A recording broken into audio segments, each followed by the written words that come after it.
네, 이재명 대표가 공직선거법 위반 혐의로 재판을 받게 됐습니다. 민주당은 반협치 폭거라면서 강하게 반발하고 있습니다. 국민의힘이 정진석 비대위를 출범시키자마자 이준석 전 대표가 곧바로 또 직무정지 가처분을 신청했는데요. 나이트 포커스, 지금부터 김병민 국민의힘 광진갑 당협위원장 그리고 김상일 정치평론가 두 분과 함께하겠습니다. 어서 오십시오. 안녕하세요. 예, 안녕하십니까. 자, 검찰이 공소시효 만료 하루 앞두고 이재명 대표를 허위사실 공표 혐의로 이제 재판에 넘겼습니다. 네. 당대표 출범한 지 이게 10일 만이거든요. 네. 뭐 예상 못했던 일은 아니죠. 그렇죠. 예견은 됐던 일인데요. 어쨌든 좀 검찰이 일련의 과정을 좀 세련되지 못하게 했다, 이런 좀 아쉬움이 있습니다.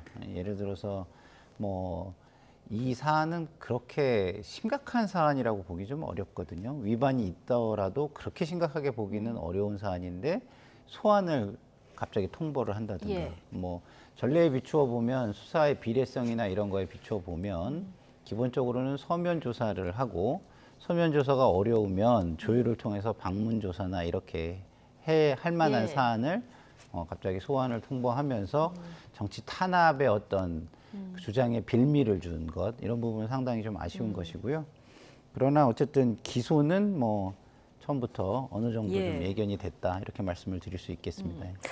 이 대장동 추가 이익 환수 조항 보고받지 못했다. 그다음에 성남시장 때 김문기 전 처장 그때는 몰랐다. 그리고 또 하나가 이제 백현동 용도 변경 후 국토부 협박 때문에 했다.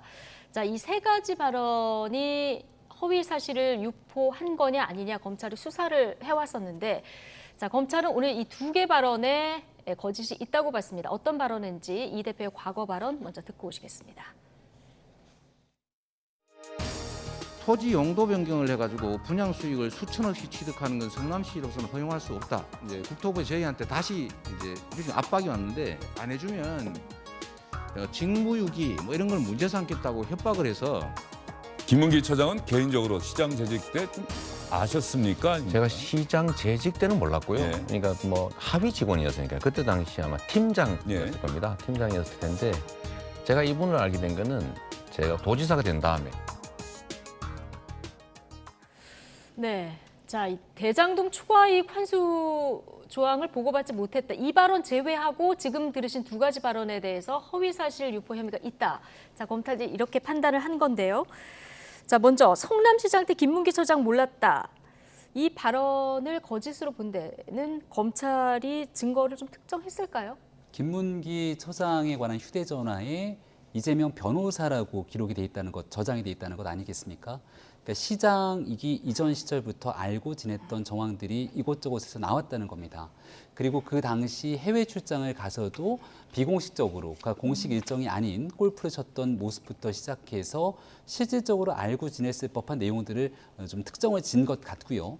이 내용들이 이제 대통령 선거의 토론회 과정이라든지 우리가 이렇게 방송을 하면서 즉흥적으로 얘기를 했던 거라면 예. 발언의 문제가 기억에 착오라든지 이런 식의 발언들을 꺼냈을지 모르겠습니다. 근데 조금 전에 영상을 봤던 것처럼 언론 인터뷰를 나가서 했던 내용들이고 이미 김문기 처장 관련된 일들이 일파만파 커지고 있었을 때이기 때문에 그런 내용들을 확인하고 나서 의도적으로 얘기를 했다라고 밖에 볼 수가 없는 내용이기 때문에 명백하게 거짓임을 알면서도 선거 당선을 위한 목적으로 국민들 앞에서 거짓된 내용들을 이야기했다라고 확정이 되게 된다면 공직선거법상 허위사실 공표 이 내용들을 예. 바탕으로 기소를 할 수밖에 없었던 측면이 있지 않나 싶고요. 예. 이런 내용들은 2018년도 도지사 선거 때도 친형에 대한 정신병원 강제 입원 의혹 때문에 이재명 당시 후보가 했던 발언으로 끝끝내 재판까지 가지 않았습니까? 그러니까 문재인 정부 시절 검찰로부터도 기소가 됐던 일이기 때문에 특정하게 정치 보복이라기보다는 거짓된 발언을 함께 된 일에 대한 재판 과정들을 구하게 되는 일련의 과정이 아닌가 생각합니다. 네, 그러니까 검찰이 지금 변호사 시절부터, 그러니까 성남시장 이전부터 교류가 있었다. 이렇게 이제 핸드폰에 이재명 변호사로 저장된 이 부분 관련해서 이제 하나 뭐 증거다 이렇게 얘기를 하고 있고요. 또 시장실에서 여러 차례 이제 대면으로 보고를 받았다. 이런 뭐 정황을 확보한 것 같은데요. 그런데 이재명 대표는 선거법 소송이 시작된 이후에 소개를 받아서 알게 됐다 이렇게 얘기를 하고 있는데 이게 좀 사람의 기억과 관련된 부분 아니겠습니까? 어떻게 보십니까? 그러니까 이 구체적인 거는 사실은 이제 법정에서 여러 가지 증거를 통해 가지고 공방을 해야 되는 부분이라서 제가 이렇게 섣불리 말씀드리긴 좀 어려운 네. 것 같고요. 어쨌든 뭐 이재명 그 당시 후보가 뭐 기억에 의거해서 그렇게 했다고 어떤 대응을 할지 아니면 다른 증거를 좀 보이면서 대응을 할지 뭐 그거에 따라서 좀 달라질 것 같습니다. 예. 그런데 어쨌든 지금 현재로서는 뭐 기억에 의존해서 이야기를 하다 보니까 그런 것이 아닌가 이런 생각이 좀 들고요. 그런 쪽으로 좀 방어를 좀 하지 않을까, 대응을 하지 않을까 이런 생각이 예. 좀 듭니다. 앞으로 이제 법정에서의 다툼은 좀 지켜봐야 네. 되겠습니다만은 백현동 개발 4단계 용도 변경을 한 데 대해서 국토부에 협박이 있었다. 자, 이 발언도 대선 과정에 있었는데 자, 검찰이 이것도 선거법이 위반된다 이렇게 봤습니다. 근데 국민의힘이 이거 관련해서 이제 국토부에서 당시에 공문을 이제 공개를 한 적이 있지 않습니까? 네. 성남시가 저기 판단할 사항이다 이렇게 돼 있는 공문을 공개했었는데 이외에 또 오늘 검찰이 뭐 증거로 내민 부분이 있습니까? 그러니까 이 내용은 이제 명백하게 국토부에서 나왔던 공문 등 증거 자료들이 이제 확보가 돼 있는 상황으로 보이는데요. 이재명 당시 후보의 발언은 성남시가 해주려고 했던 것이 아니라 국토부의 압박, 협박에 관한 얘기들을 하고 있는 건데 용도 지역 변경이라는 것은 지역에 대한 재개발 혹은 재건축, 도시계획에 조금이라도 관심 있는 분이라면 그 용도 지역의 정상향을 한 단계를 높이는 데도 얼마나 힘이 드는 일인지를 잘 알고 있을 겁니다. 근데 그걸 무려 4단계의 용도 지역 변경을 하게 되는데 성남시에서 한 일에 대해서 이게 국토부의 협박 때문에 어쩔 수 없이 했다고 얘기했던 발언들 그 사실이 아닌 공문들이 명확하게 드러나 있기 때문에 검찰 입장에서는 관련된 이재명 당시 후보의 발언이 마찬가지로 선거에서 본인이 당선될 목적으로 명백한 허위를 주장했다 이렇게 볼 수 있는 것이겠죠. 예. 그래서 이 내용에 대한 기소 여부에 대해서는 아마도 검찰이 오늘 기소할 것이 거의 명백해 보이지 않았을까 이런 생각이 듭니다. 김문기 처장을 몰랐다. 그리고 국토부에 협박이 있었다. 이 두 가지 발언 중에서 다툼이 더 치열할 것 같은 발언은 어떤 발언입니까? 제가 볼 때는 당연히 이제 그 국토부에 문건이 있고 서로 이렇게 증거에 대해서 뭐 이렇게 내세울 수 있는 당연히 이 그 국토부의 협박이 있었다. 이 발언이 제가 볼 때는 좀 더 네. 치열할 것 같고요. 그리고 지금 뭐 이재명 그 당대표 측에서 지금 이야기하는 거는 국토부라는 기관이 어쨌든 상급 기관이고 중앙부처이기 때문에 일련의 과정 속에서 이거에 대한 상당한 압박을 느꼈다. 그렇기 때문에 그것을 협박으로 표현한 것이다. 라고 이야기를 하고 있기 때문에 그 부분은 재판부가 어떻게 받아들일지 한번 봐야 하겠습니다. 예. 오늘 이재명 대표의 부인 김혜경 씨에 대해서도 검찰이 기소할지 이 부분을 사람들이 또 주목해서 봤는데 네. 일단 법인카드 유용 의혹 관련해서 수행비서 배모 씨만 기소를 했고요. 네. 김혜경 씨는 기소하지 않은 상태에서 수사는 지금 계속 하기로 했다 이렇게 발표를 했거든요. 네. 일단 이거 선거법 관련해서만 이렇게 된 거죠? 예, 그렇습니다.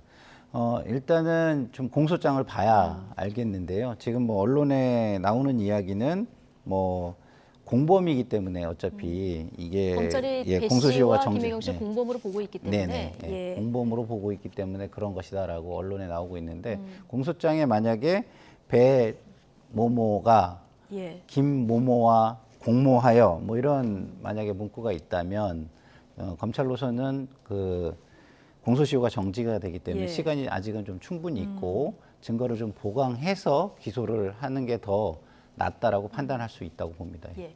이 허위 사실 공표 혐의 이게 뭐 대장동 수사나 백현동 수상, 변호사비 대납 의혹 뭐 이런 것과 비교하면은 좀 혐의가 크지 않은 거 아니냐 뭐 이런 지적도 있습니다만은 이게 선거법 위반 사례로 들어가면은 이게 좀 간단치가 않습니다. 네, 뭐 실형이 나올 가능성은 높지가 않지만 공직선거법 위반으로 100만 원 이상, 벌금 100만 원 이상의 형이 선고가 되면 우리 모두가 잘 알고 있는 것처럼 피선거권이 선거에 출마할 수 있는 일이 5년 동안 정지가 되게 됩니다. 네. 그러니까 이재명 대표 같은 경우에는 다음번 대통령 선거 재수로 나올 거다 이렇게 예측되는 국민들이 상당히 많이 있을 것 같은데요. 실질적인 선거법으로 만약 벌금 100만 원 이상이 나오면 차기 대선 출마도 못하게 될 뿐더러 의원직도 상실이 되는 겁니까? 의원직도 상실이 된다는 게 지금 법조계 판단인 것 같습니다. 마찬가지로 의원직 상실뿐만이 아니라 왜냐하면 피선거권이 없어지게 되는 상황이기 때문에 거기에 돌아가서 따라서 보면, 의원직 예. 상실까지 이루어진다라고 보는 것이고 이건 좀 더 큰 양쪽의 시선이 있긴 한 것 같습니다. 예, 그러니까 법조계의 주장인 것이고요. 그리고 이재명 대표뿐 아니라 이제 민주당에게 미치는 큰 어려움은 예. 만약에 100만 원 이상의 형이 선고되게 됐을 경우 대통령 선거에서 15% 이상의 득표에서 보존받는 돈들을 다시 토해내야 되거든요. 예. 그 돈이 한 400억 정도가 넘을 거다라고 얘기가 나오기 때문에 만약에 이와 같은 형이 선고가 됐을 때 벌금 100만 원, 그게 큰 것이 아닌 것처럼 보이지만 그 예. 후과는 엄청나게 나타날 수 있다 이렇게 말씀드릴 수 있을 것 같습니다. 예. 그러면 민주당 당사가 지금 300억 원인데요. 만약 이렇게 되면은 뭐 이재명 대표 개인을 넘어서 민주당에 굉장히 타격이 갈 수밖에 없는데 100만 원 이상 벌금형이 나올 가능성 어떻게 보십니까? 저는 뭐 거의 없다고 봅니다. 거의 없다. 예, 왜냐하면 선거법 위반에서 허위사실 공표는요 대부분 양형 기준에서 크게 고려되는 부분이 선거에 얼마나 영향을 줬느냐예요. 근데 떨어진 사람에게 이게 선거에 얼마나 영향을 줬느냐 이거를 이야기하기는 굉장히 어렵거든요. 그런 것으로 비춰볼 때 제가 볼 때 한 뭐 80만 원 수준에서 결정돼 왔던 사안이 아닌가 이런 생각이 좀 들기 때문에 예. 좀 이 만에 하나가 좀 제가 볼 때는 뭐 심한 우려의 만에 하나가 아닌가 이런 생각이 심한 듭니다. 우려다. 예. 예. 100만 원 이상의 형이 나올 가능성은 거의 없다 이렇게 보셨는데 김병민 위원장은 어떻게 보십니까? 그런데 그런 설마가 현실이 됐던 적이 있습니다. 네. 앞서 얘기했던 2018년도 경기도지사 선거에 나가서 친형 정신병원 강제 입원 의혹은 워낙이나 뜨거웠던 쟁점 중에 하나였죠. 네. 네, 1심에서 무죄가 선고됐지만 2심에서는 벌금 300만 원이 선고되지 예. 않습니까? 대법원에서 다시 파기환송. 그러니까 그 당시에도 당연히 이제 대법원은 사실심이 아닌 법률심으로 넘어가니까 1심이 아닌 2심에서 300만 원이 나왔기 때문에 대법원에서 확정 판결되지 않겠는가라고들 많이 생각을 했습니다. 근데 그때에도 마찬가지로 의견이 엇갈리면서 만장일치 판결은 아니었는데 권순일 대법관이 나중에 화천대 이후 등의 문제가 불거지면서 대법원의 재판이 제대로 이루어졌는가 이런 의혹들까지 일파만파 커졌거든요. 예. 마지막 최종 어쨌거나 대법원의 이 판결을 통해서 다시 2심부터 재판이 시작됐지만 실질적으로 2심에 대한 재판에서 300만 원의 형이 선고된 적이 있기 때문에 그때의 내용들을 준용해서 보게 된다면 무조건적으로 100만 원 이상 형이 선고될 가능성이 없다라고 보기에는 여전히 재판 과정들을 좀 거쳐봐야 되지 않을까 싶습니다. 제가 예. 좀 전에 말씀을 드린 것처럼 네.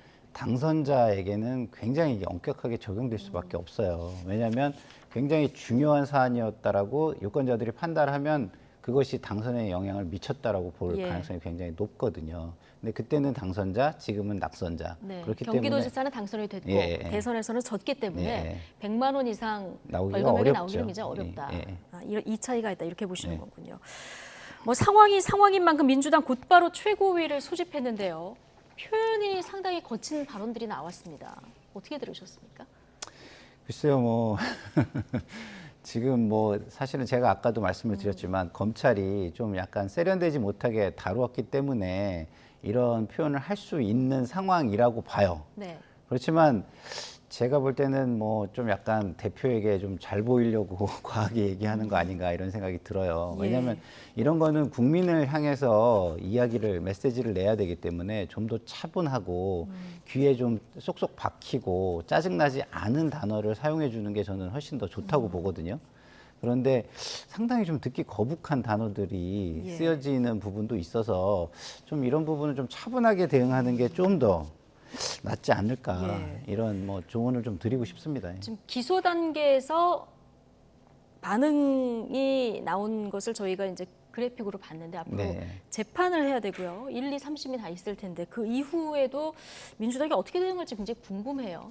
근데 어떻게 예상하십니까? 그러니까 지금 이렇게 그 기소가 되면 원래 그 당직이 정지가 되게 돼 있지 않습니까? 네. 그런데 이제 80조 당원 80조를 지난번에 개정을 해서 당무위가 그 예외 판단을 할 수 있게 지금 해줬어요. 네, 윤리심판원에서 예, 당무위로 추천을 당무위로 바꿨죠. 바꿔가지고 예. 그렇게 하게 해줬는데 지금 이렇게 기소가 되자마자 발빠르게 지금 당무위를 여는 것을 최고에서 결정을 해야 되고요. 예. 그다음에 최고위의 의결에 의해서 당무위를 열어가지고 이것을 예외의 사항으로 판단을 하는 과정이 필요하기 때문에 빠르게 최고위를 연 것으로 보입니다. 예. 근데 그 당원 예. 80조 개정안 이재명 대표가 여러 차례 강조했지만 그거는 부정부패 관련 법 위반만 해당되는 거 아닙니까? 저는 그렇게 알고 있지는 않고요. 기소가 됐을 시에 예. 그리고 부정부패라는 것은 또 어떻게 해석하느냐의 문제가 또 있잖아요. 네. 그래서 이걸 부정부패로 볼 것이냐 안 볼 것이냐 이런 건데 뭐 대부분 부정부패로 이걸 억지로 안 본다 그러면 또 그 자체가 또 논란이 될 수도 있는 것이기 때문에 예. 기본적으로는 부정부패의 해석을 좀 약간 넓게 해석을 해서 기소가 됐으면 이것을 먼저 이제 어떤 명분을 빨리 만드는 것이 좋겠다라고 당에서 판단을 한 것 같고 예. 그 명분을 만들기 위해서 빠르게 최고위를 통해서 그 다음에 상임위원회를 열 것으로 보입니다. 예. 이제 검찰 수사가 지금 여러 혐의에 대해서 진행이 되고 있기 때문에 앞으로 이 당원 80조 개정안 부분이 이제 효과를 발휘할지 이거 좀 지켜봐야 될 것 같고요. 오늘 그 민주당의 그 반응들을 조금 전에 살펴봤는데 윤석열 대통령의 임기가 보장되지 않을 가능성이 크다 이 발언도 나왔습니다. 이거는 이제 민주당이 대통령을 직접 겨냥한 이런 발언이라고 봐야겠죠? 그럼요. 그러니까 대선 불복에 해당되는 발언으로 볼 수가 있겠죠. 임기 문제를 끄집어냈고 또 정청래 최고위원 같은 경우가 뭐 입에 담기 어려운 짐승 등에 대한 표현까지 끄집어냈던데요. 그러니까 북한에서 대한민국 네. 정부 대통령을 향해 막말을 막 쏟아냈을 때 쓰던 용어들 같은 경우가 야당의 최고위원들의 이런 공개 발언을 통해 나오는 것에 대해서 매우 유감입니다. 그러니까 부정적이거나 잘못된 면이 있으면 논리적으로 무엇이 잘못됐는지를 명확하게 짚어주면 되는 건데 네. 지금은 이재명 대표에 대한 기소를 보호하기 위해서 윤석열 정부를 그냥 무조건 끌어들이는 방식처럼 볼 수밖에 없는 것이거든요. 그러니까 지금 만약에 지난날 전당대회를 통해서 민주당의 당대표가 된 인물이 이재명 대표가 아니라 그 당시 경쟁 후보였던 뭐 박용진 의원이나 또 다른 인물이 당대표가 됐다면 네. 과연 이런 방식으로 대응을 했겠는가라고 비춰볼 수밖에 없을 겁니다. 추석 민심 밥상 머리를 앞두고 여기에 대해서 구태여 이재명 대표에 대한 기소 문제를 이 여당 그리고 대통령실과 함께 끌어당기려는 모습으로 비춰질 수밖에 없는데 국민들께서 제1야당인 민주당에게 기대하는 모습은 아닐 거라고 생각합니다. 예. 그 표현의 문제는 있지만 사실은 제가 계속 말씀드리지만 검찰이 좀 약간 이전부터 이 현 정부의 낮은 국민 지지를 극복하기 위해서 사정 정국을 조성함으로써 이걸 돌파하려고 한다 이런 우려들이 되게 많았거든요. 그런데 지금의 모습을 보면 대통령과 그 한동훈 장관에게 잘 보이기 위해서 좀 조급한 모습을 보이는 거 아닌가 이런 게 있거든요. 그래서 그런 부분도 제가 볼 때는 국민들은 상당히 좋지 않게 판단할 것이다. 저는 이렇게 생각이 들어요. 그렇기 예. 때문에 민주당은 좀 더 차분하게 대응할 필요가 더 있는 것이죠.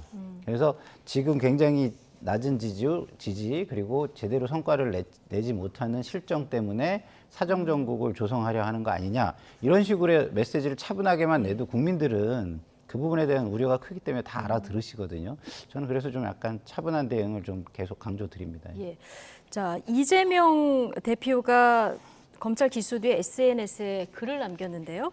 자, 아마추어 보복 정치를 중단하고 민생 경제 위기 극복에 힘을 모을 때다. 자, 이 정도 발언입니다. 네. 비판도 했고 거리를 두면서 민생을 강조한 발언도 그렇죠. 있는데 이 정도면 뭐 괜찮습니까? 네, 굉장히 제가 볼 때는 생각을 많이 한 메시지라고 좀 봐요. 그리고 마지막에 이제 대통령과 만남을 다시 한번 추석 요청을 지나고 하잖아요. 나자. 예, 요청하잖아요. 형식에 예. 구애받지 말자. 국민을 위해서 무슨 형식의 구애를 받느냐라는 뉘앙스를 가지고서 그렇게 하는데 실제로 지금 그 경제 위기 그리고 뭐 민생을 살피기 위해서는 야당과의 협치가 절대적입니다. 예. 입법이 필요한 사안들이 굉장히 많고요. 그렇기 때문에 지금 대통령께서는 이런 거 저런 거 따지지 않고 제가 볼 때는 야당 대표를 만나는 모습을 국민에게 보여줄 필요가 있고요. 그것이 이재명 대표에게도 플러스가 되겠지만 제가 볼 때는 지금 국정을 운영하는 측은 대통령이기 때문에 대통령에게 플러스 요인이 훨씬 클 거라고 저는 봅니다. 네. 자, 김병무 위원장 어떻게 보십니까? 보복 정치라고 계속 규정을 짓고 있는데요. 그러니까 없는 죄를 억지로 별건 수사처럼 먼지떨이 수사에서 만들어내는 게 정치 보복 아니겠습니까? 절대로 있어서는 안 되는 일이겠죠. 예를 들어 국정 기조를 아예 적폐청산으로 딱 못을 받고 전 정부에 있었던 캐비넷 문건 다 끄집어내갖고 하나둘씩 수사기관에 넘기곤 하는 일들, 이런 일들을 두고 이제 적폐청산, 정치 보복 이런 기조를 얘기할 수 있지 않을까 싶습니다. 근데 이제 역으로 생각해서 있는 죄가 있는데 있는 죄를 어거지로 정치적인 이유로 덮어줘서도 안 되는 일 아니겠습니까? 지금 이재명 대표에게 제기되고 있는 많은 의혹들은 지금 집권당인 국민의힘이 만들어낸 의혹이 아니라 여러 지난 추석 때부터 언론에서 제기됐던 대장동 의혹부터 백현동에 관련된 문제, 또 이로 인해서 피해를 받고 있는 시민들이 분명히 존재하고 있는 사건이죠. 각종 시민단체로부터 고발이 된 사건이기도 하고요. 그 일이 순차적으로 진행이 되고 있고 공교롭게 추석 전에 있는 9월 9일 추석 바로 직전에 공직선거법에 대한 공소시효가 만료돼 있기 때문에 예. 공선법에 관련된 내용 속에서 이재명 대표에 관한 일부 불구속 기소가 이루어진 것 아니겠습니까? 근데 이 내용들을 과도하게 정치 보복으로 몰아가게 된다면 지난달 문재인 정부에서 시작됐던 많은 검찰의 수사들, 국정원 등에 대한 일들에 대해서 설명할 방법이 없을 겁니다. 예. 저는 조금 이견을 말씀 안 드릴 수가 없는데 어차피 이거는 상호 공방이에요. 그렇기 때문에 방어하는 입장에서는 당연히 이런 입장을 낼 수 있다라고 저는 봐요. 그 정도는 저는 당연히 인정을 해줘야 되는 부분이라고 생각하고요. 그리고 또 정치 보복이라고 말할 수 있는 부분이 또 있어요. 뭐냐면 그 법이라는 것은 형평성이 유지가 돼야 되고 그다음에 수사의 비례성이 국민에게 보여져야 되는데 지금 보면 수사의 속도나 강도 이런 것이 국민에게 과연 여야가 형평성 있게 비례성 있게 진행되는가 저는 그렇게 보이지 않을 거라고 보거든요. 네. 그러면 그것을 정치 보복이다, 정치 보복성이 있다라고 말하는 것은 과한 표현이 아닐 수 있다라고 저는 말씀을 드리고 싶습니다. 예. 수사 비례성 관련해서 민주당에서는 김건희 여사 관련 의혹들을 그렇죠. 예. 계속 얘기를 하고 있는 상황인데요. 자, 그런데 김건희 특검법 발의를 했고 공세 수위를 끌어올리고는 있는데 네. 뭐 신속 처리 안건을 해서라도 하겠다는 상황인데요. 이것도 네. 좀 여의치 않아 보여요. 저는 뭐 여러 방송에서 얘기했지만 특검법을 발의한 것은 너무 성급했다라고 저는 생각을 해요. 왜냐하면 지금 바로 국정감사가 있습니다. 네. 그럼 국정감사를 통해서 이걸 밝히려는 노력을 하면서 정말 어디까지는 일리 있는 이야기, 합리적인 이야기인지 국민에게 보여주고 그 상대 측에서 얼마나 힘을 가지고 이걸 무리하게 막으려고 하는지 억지를 부리는지 이런 걸 보여준 다음에 예. 아 이건 진짜 어쩔 수 없어서 이제는 방법이 특검뿐이 없어 라고 낸다면 국민의 공감이 상당히 크고 지지도 커질 수 있다라고 저는 생각을 예. 하는데 너무 게으른 방법을 택했다 이런 생각이 드는 거예요 저는.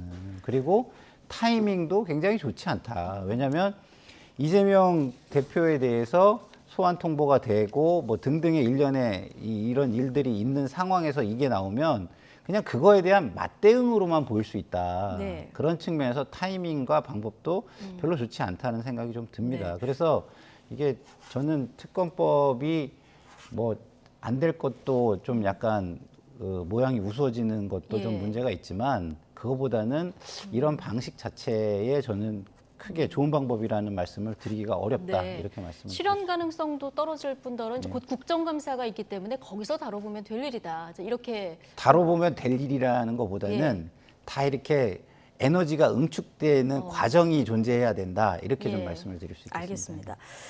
자, 민주당이 사실 이거를 패스트트랙에 태우려고 하면은 조정훈 시대전환 의원 도움이 좀 필요했는데 오늘 페북에 글을 남겼습니다. 추석 밥상 짜증나게 하는 김건희 특검법 추진을 이제 반대한다 이런 취지의 글을 남겼는데 문재인 정부 시절에 이미 샅샅이 수사를 했고 남의 부인 좌표 찍는 행위 부끄럽다 이런 글을 남겼는데요. 어떻게 보셨습니까?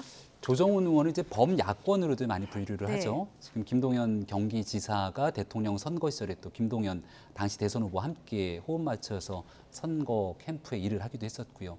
조정훈 의원이 바라보기에도 현실 가능성이 떨어지면서 왜 이런 일을 했는지에 대한 의구심들을 아마 공개적으로 얘기를 꺼낸 게 아닌가 싶습니다. 민주당과 특별한 이해관계가 없기 때문에 아마 이런 얘기를 더 거칠게 얘기를 할 수 있는 상황이 아닐까 생각이 되는데요. 입장을 조금 바꿔서 지금 집권하고 정권이 출범된 지 이제 한 넉 달 정도가 네. 지났습니다. 예를 들어 문재인 정부 시절에 김정숙 여사의 해외 그 순방 등을 둘러싸고 많은 의혹 제기들이 있었죠. 의상에 관련된 문제들도 있었고 제기되고 있는 숱한 의혹들만 가지고 이거 문제 있으니까 야당에 대한 수사만큼 똑같이 특검하자 이렇게 얘기했으면 당시에 민주당은 어떤 방식으로 받아들였겠습니까? 그러니까 지금 현재 김건희 여사를 둘러싸고 지난해부터 줄리라고 하는 그 사실 입에 담기도 어려운 예. 인격 침해성 발언들을 아무렇지 않게 쏟아냈지만 거기에 대한 내용들이 나중에 시간이 지나고 나서 허위 사실, 정말 한 사람의 인격을 침해하는 일들로 하나둘씩 드러났음에도 불구하고 누구 하나 책임지지 않고 있지 않습니까? 네. 그러니까 김건희 여사에 대한 내용들을 무리하게 특검으로 끌어들여서 결국은 김혜경 씨에 관련된 이 조사, 수사에 대한 문제, 또 이재명 대표에 관련된 사법 리스크를 적정 수준 물타기 하려는 것 아니냐 이렇게 볼 수 있는 여지들이 있기 예. 때문에 무리하게 특검법을 추진하려고 하는 모습들에 대해서는 국민적 공감대를 얻어내기가 어려울 것 같다는 생각입니다. 네.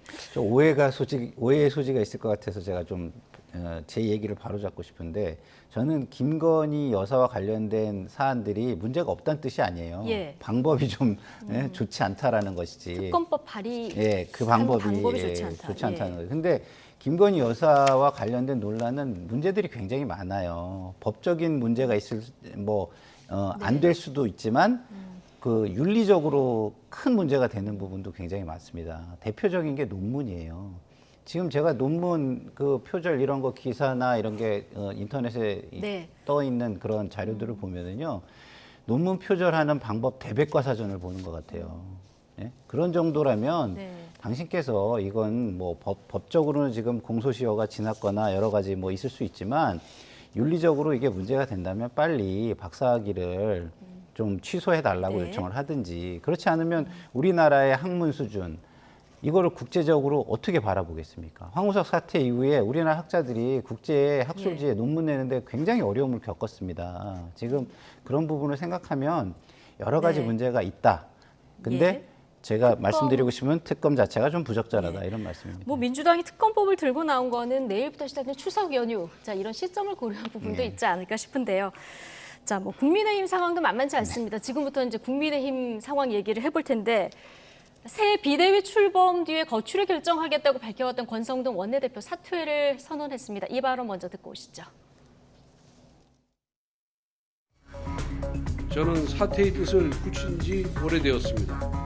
그러나 이제서야 뜻을 밝힐 수밖에 없었습니다. 당원 당규 개정과 새로운 비대위 전환을 위해 원내대표로서 해야 할 일이 있었기 때문입니다. 사퇴가 너무 늦었다는 비판 역시 겸허하게 받아들입니다. 저는 자리에 연연하지 않았습니다. 국가 정상화와 윤석열 정부의 성공이 언제나 저희 거취보다 우선이었습니다. 자, 권성동 원내대표 이제 거취가 정리가 됐습니다. 윤핵관 이선 후퇴 이거 어느 정도 이제 정리가 된 건데 당내 분위기는 어떻습니까? 네, 권성동 원내대표가 사퇴를 정말 할까 이렇게 생각하는 분들도 있었던 것 같습니다. 그러니까 명확하게 내가 반드시 빠르게 이 일을 다 끝내놓고 나서 조기 사퇴를 할 거다 이렇게 얘기를 하지 않았기 때문에 호사가들 입장에서도 권성동 원내대표가 당원 당규 개정하고 또 비대위원장 뽑아놓고 수습되고 나면은 다시 또 그 직을 이어가지 않겠냐 이렇게 얘기하는 평론가들도 상당했었죠. 하지만 권성동 원내대표 직에 연연하지 않는다. 예. 만약 그 당시 본인이 원내대표를 다 집어던지고 났으면 혼탁했던 국민의힘의 상황 정리할 사람이 없었기 때문에 당원당규 개정과 비상대책위원장 선출이라고 하는 그 문제를 매듭짓고 나서 이제 호련하게 그 직을 내려놓겠다 이렇게 얘기를 하고 있기 때문에 앞으로 새롭게 원내대표가 이제 조속히 선출이 될 거거든요. 네. 신임 원내대표가 선출이 되고 나면 신임 원내대표를 중심으로 이제 당이 새 출발할 수 있는 기틀을 좀 짜여진 게 아닌가 싶어서 네. 그래도 일부 안도의 한숨을 좀 내쉬고 있는 분들이 많지 않는가 생각합니다. 19일에 이제 의원총회 개최해서 원내대표 선출을 위해서 이제 의원총회 개최하겠다고 예고를 했는데 그런데 뭐 지금 선출 방법을 추대로 할지 경선으로 할지 자녀 임기로만 할지 새롭게 1년으로 할지 이런 것들 아직 안 정해진 것 같아요. 국회의원들끼리 모여서 네. 선출하는 그 원내대표의 선거기 때문에 지금 나오고 있는 여러 얘기들의 합의를 끌어가는 건 얼마든지 원내에 있는 국회의원들이 충분히 해낼 거라고 네. 생각하고요. 지금이야 뭐 이런저런 얘기들이 많이 나오고 또 누가 출마할 것인지에 대한 한마평들도 무성하지만 조속하게 추석 연휴를 지나면서 어느 정도 방식, 뭐 시기라든지 그리고 그 내용 후보군에 대한 일들까지 아마 정리가 빠르게 이어질 거라고 생각합니다. 네. 정권 교체가 되자마자 여당의 원내대표 굉장히 중요한 자리 아니겠습니까? 정말 근데 파란만장한 153일이었어요. 어떻게 평가하십니까? 저는 직에 연연하지 않는다 이런 좋은 말을 권성동 대표가 쓰시면 안 된다고 해요. 그동안 직에 연연했고 이제는 더 이상 연연하기 어렵다. 연연하기 이렇게 어렵다. 말씀 연연하지 않는다가 아니라. 이게 정확한 저는 표현이라고 보고요. 아주 일찍 책임을 지셨어야죠. 여기까지 오는데 모든 책임에 뭐 가장 큰 책임이 뭐 대통령께 있다고 하면 두 번째 책임 사실은 어떻게 보면은 대통령보다 더 큰 책임을 져야 할 분이 권성동 대표라고 저는 봐요. 그리고 예. 원내에서는 또 심지어 그 검찰 개혁법 네. 그때 뭐 완전히 합의를 진짜 손바닥 뒤집듯이 뒤집어가지고 야당과 협상할 수 있는 어떤 사람이냐, 협상 테이블에 나올 수 있는 사람이냐 이렇게까지 입장이 돼버렸거든요. 그런 모든 걸 본다면 저는 책임 있는 정치인이었다면 그리고 직에 연연하지 않는 정치인이었다면 그때 이미 이미 뭐 책임을 여러 졌어야 논란이 됐다. 있었을 때 사퇴를 책임을 했어야 졌어야 된다. 됐다. 그러면 제가 볼 때는 지금 국민의힘의 상황은 훨씬 더 나았을 것이다. 예. 이렇게 생각합니다. 자, 오늘 전국위에서 정진석 비대위원장 임명 안건 공식 의결이 됐습니다. 이제 비대위원도 구성을 해야 되는데 자, 정진석 위원장이 최재형 혁신위원장을 발탁하겠다 했는데 나는 비대위 자체 반대 안 합니다. 이렇게 얘기를 했어요. 이거 비대위원까지 해서 비대위 전체 통합형으로 꾸리는 데는 문제가 없습니까? 정진석 위원장도 애당초 고사를 했다는 것 아닙니까? 권성동 원내대표가 여러 번 찾아가서 이제 꼭 맡아줬으면 좋겠다고 얘기를 했고 네. 그런 어떤 담배까지 피워가면서 어쩔 수 없는 현재 상황에 누군가는 이 문제 수습해야 되니까 아마 무거운 마음으로 이 자리를 맡았을 겁니다.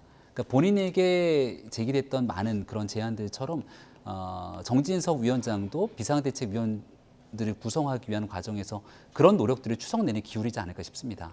좀 생각이 다르거나 그리고 비상대책위원회 출범을 통해서 과연 어떤 방식으로 당이 나갈지에 대한 고민들이 있는 사람들까지도 찾아가서 또 추석 연휴라고 하는 좋은 시간이 있기 때문에 반대하고 또 여기에 대해서 부정적인 인식을 가진 사람들까지 설득해서 통합하고 혁신보다는 지금은 안정이거든요. 네. 어떻게든 당을 추스리고 안정적으로 다음 새 지도부를 구성할 때까지의 가교 역할을 하는 게 비대위의 역할이기 때문에 네. 그럴 수 있는 인물들을 찾아서 비대위를 구성하는 일이 지금 정진석 위원장에게 무엇보다 중요할 때라고 보고 그렇게 얘기를 하게 된다면 처음에는 다소 고개를 갸웃했던 사람들도 결국 좀 끄덕이면서 당을 위해서 좀 헌신해야겠다라고 하는 분위기들이 잡혀가지 않을까 생각합니다. 예.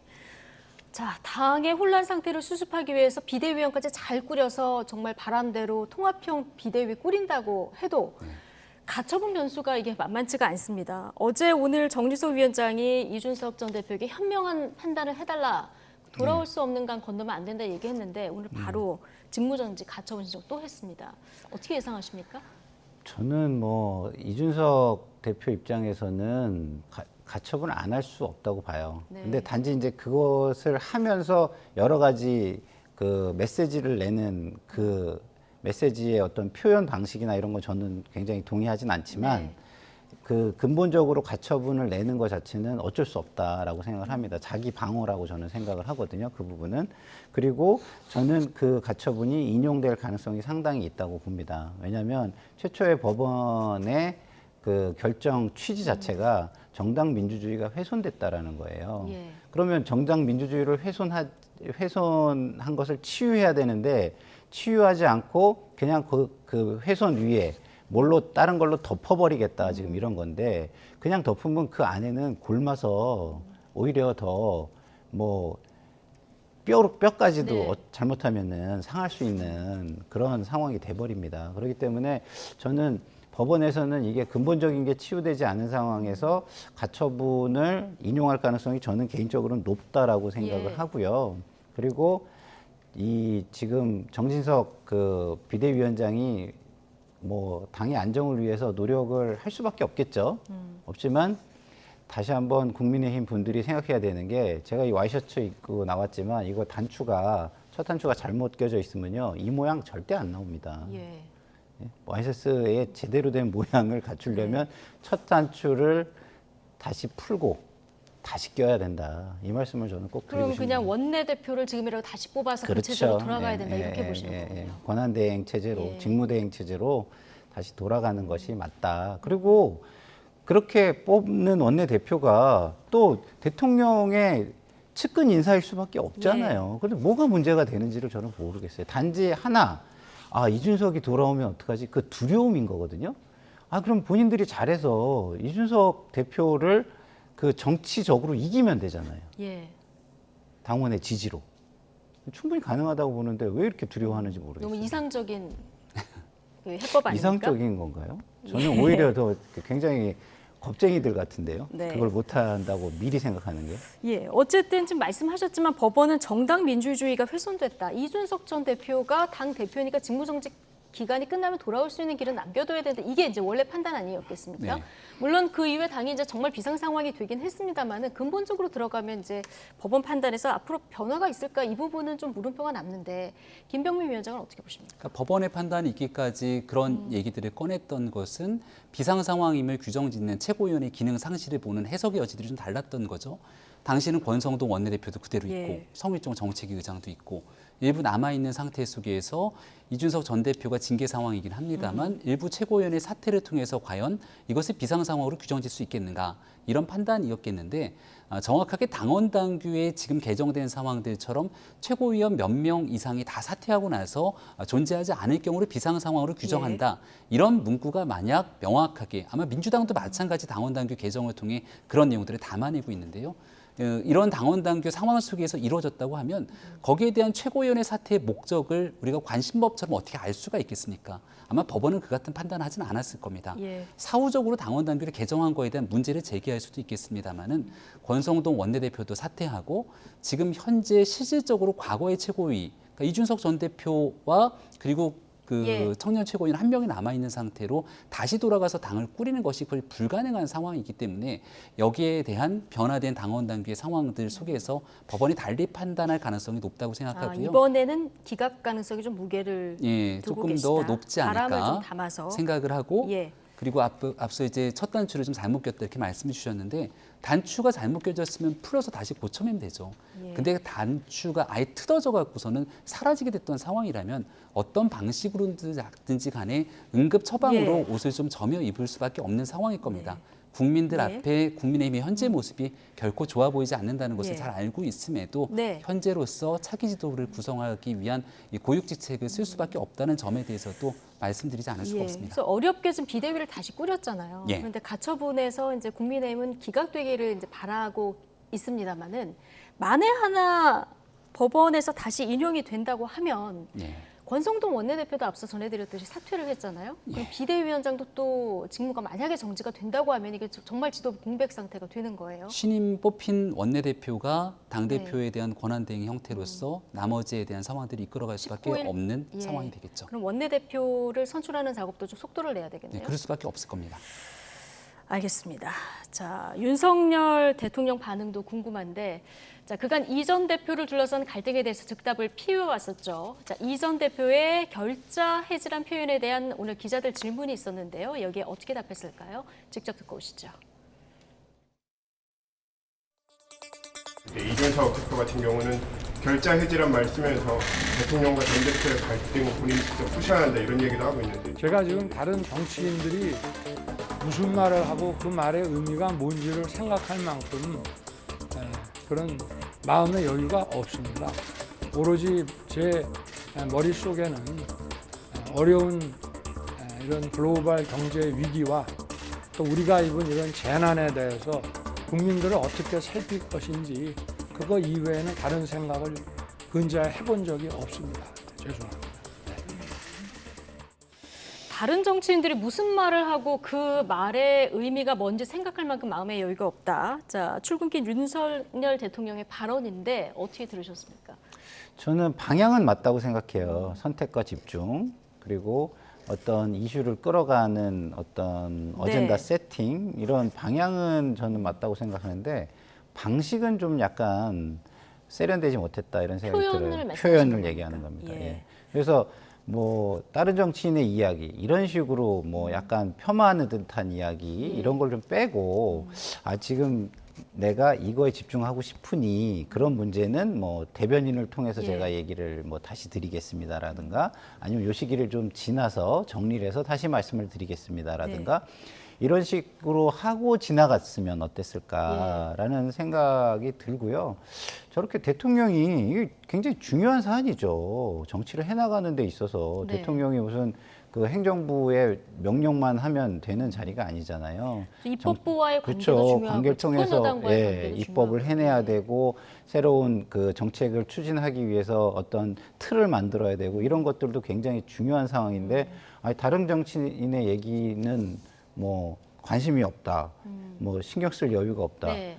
그거는 정치를 아예 안 하겠다 이런 얘기이기 때문에 예. 그건 좀 말이 안 되는 표현 같아요. 김병민 위원장께는 이준석 전 대표의 반응을 여쭤볼게요. 나는 돈에 관심 없어요 하는 사람 경계해야 된다. 오늘 또 글을 남겼는데 앞서 이준석 전 대표 방향 말고 이런 표현에 대해서 김상일 평론가도 이제 적절하지 않은 부분이 좀 있는 것 같다는 얘기를 해주시긴 하셨습니다. 어떻게 보십니까? 홍준표 시장이 적절한 얘기를 했던데요. 그러니까 조롱 섞인 듯한 이러한 비판 정치 이걸 이제 계속하게 되면 결국 부메랑처럼 본인에게 다가올 수 있다 이런 얘기를 하지 않습니까? 예. 그러니까 이준석 전 대표가 하고 싶은 얘기가 무엇인지 이제 많은 국민들이 다 알고 있습니다. 거기에 구태여 굉장히 뭔가 누군가 상대방을 조롱하듯이 희화화시키면서 얘기하게 되는 모습이 있다면 언젠가 또 본인에게도 그대로 돌아올 수 있는 일이고요. 네. 이준석 전 대표가 한 방송에 나와서 가처분 신청 인용이 되게 되면 본인은 잠적하겠다 이렇게 얘기를 한 적도 있습니다. 하지만 본인 스스로 얘기했던 일들에 대한 약속도 지키질 않고 있거든요. 예. 그러니까 이런 일들이 계속해서 쭉 불거지게 되면 결국 국민들께 큰 피로감만 안겨줄 수밖에 없을 것이고 실질적으로 이준석 대표가 지난 태풍이 왔던 정말 국민들로부터 이 재난으로부터 안전을 지켜야 되는 그 심각한 상황 속에서도 이런 정치적 쟁점화가 계속되고 있었는데 대통령 입장에선 지금도 네. 포항의 복구 작업이 한창 아니겠습니까? 이런 일들에 대해서 집중해야 될 때가 어디인지에 대한 강조가 있었던 것이라고 생각합니다. 예, 오늘 추석 귀성길에 여야 지도부 총출동했는데 국민들이 보시기에는 여야 모두에게 잘했다. 추석 밥상 면집에서 이런 얘기가 나올 것 같지는 않아서요. 좀 지켜봐야 될 것 같고요. 마지막으로 짧게 이 얘기 좀 다뤄보겠습니다. 오늘 감사원이 권익위에 대한 감사를 2주 연장하겠다 이렇게 방침을 밝혔는데요. 전현희 국민권익위원장이 눈물의 기자회견을 열고 강하게 반발했습니다. 목소리 듣고 오시죠. 정치권의 사퇴 압박과 또 감사원의 표적 감사로 급박이 계속되는 상황에서 죽음과 같은 공포를 느끼고 있습니다. 또한 감사 때문에 고생하고 있는 우리 직원들에 대한 미안함.